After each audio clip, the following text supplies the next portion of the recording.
pre dito. Why you nigga capping so hard? Why you got a 12 car garage? Why you put Pre, sorry pre. Siya pa.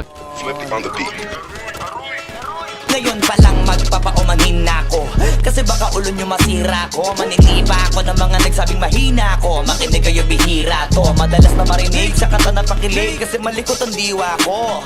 Iba yung pinapakita ko, para din nila makita na may tira ko. Di nakita nyo, madulas ang dila ko, kaya pagka pumitik klaro. Kung usapang linya naman eh mabisa, kaya gusto nila makabisado. Di man ako magaling kumanta, pero hindi to pipiyo kasi nagtisa ko.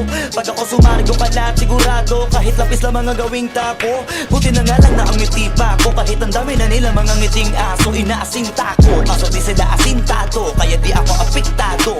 Iba mag-isip kasi laking kanto, papato lang ako kapag kikita ko. Kaya minsan lang ako maging gago, pag yung kabaliw ako binisita ko. Kung usapang multi, mabuti na lang na parito kahaliga papakita ko. Dami ko kasi ngiti na bing bago, kung susumain siguro ano na pong sako. Tsaka balita ko, galing sa bibig nyo madali ka mo, kasi gagawin nga to. Pag hindi nyo nagawa eh para nyo na rin inamid ninyo, kaya na itumba ko. Bars, nasatap na mga flip, hindi marunong magdamit, inuuna yung salawal sa brief. Lahat galing-galingan at baliw-baliwan para mapansin ulit pag di na sila click. Mga barbero na hindi marunong magupit, dinadaanan sa kulit para masabi malupit. Pare-pareho na yung tip, para sa nyo mga para masakit. Bibilib lang ako pag nailapat nyo sa beat. Madami magagalit dyan, pero bago makalapit matik yan, punit-punit. Kaya nagagalit yan, walang avid fan at wala ring fan sa piso net.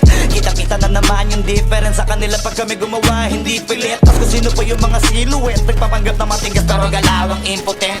Pero yung mga legit nakakasama ko sa pick, kasi nakakasama ko sila sa gig. At yung mga naiinggit, hindi sila makadikit kasi hindi nila maamin na nabibilib. Kaso halata na kid, mga